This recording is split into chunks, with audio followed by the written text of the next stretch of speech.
wabarakatuh. Nama saya Diro Vali Pratama dari kelas 11A2 dari absen 8. Saya mau pengertian demokrasi adalah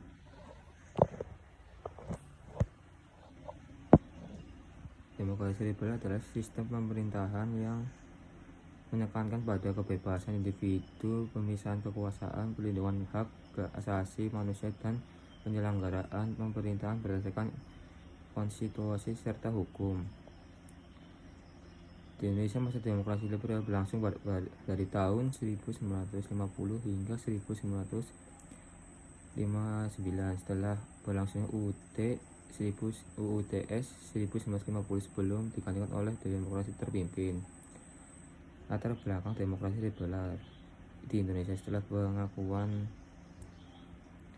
Belanda pada tahun 1949, Indonesia berbentuk Republik Indonesia Serikat RI.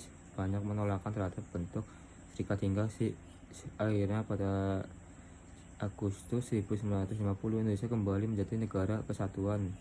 Diterapkannya Undang-Undang Dasar Sementara 1950 UUTS 1950 menandai dimulainya masa demokrasi liberal, di mana sistem parlementer digunakan. Tujuan adalah untuk menerapkan demokrasi yang lebih terbuka, modern, dan sejalan dengan sistem negara-negara barat.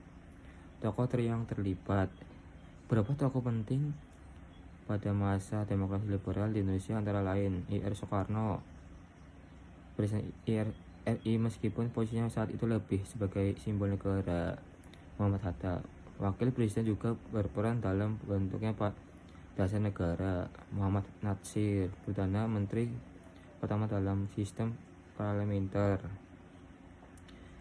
Kebijakan masa depan demokrasi liberal: beberapa kebijakan penting yang pernah dilakukan pada masa ini: Pemilu 1955, pemilu pertama di Indonesia untuk memilih anggota DPR dan konstituante.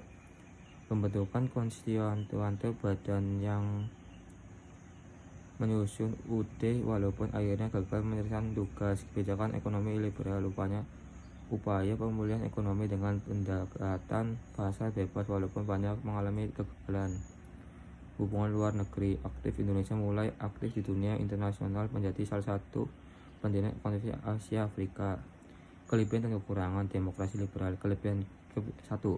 Kebebasan pers dan pendapatan cukup terbuka. Pemilu dilaksanakan secara demokrasi. Pemerintahan diawasi oleh parlemen sehingga ada sistem check and balance. Muncul banyak partai politik sebagai bentuk kebebasan.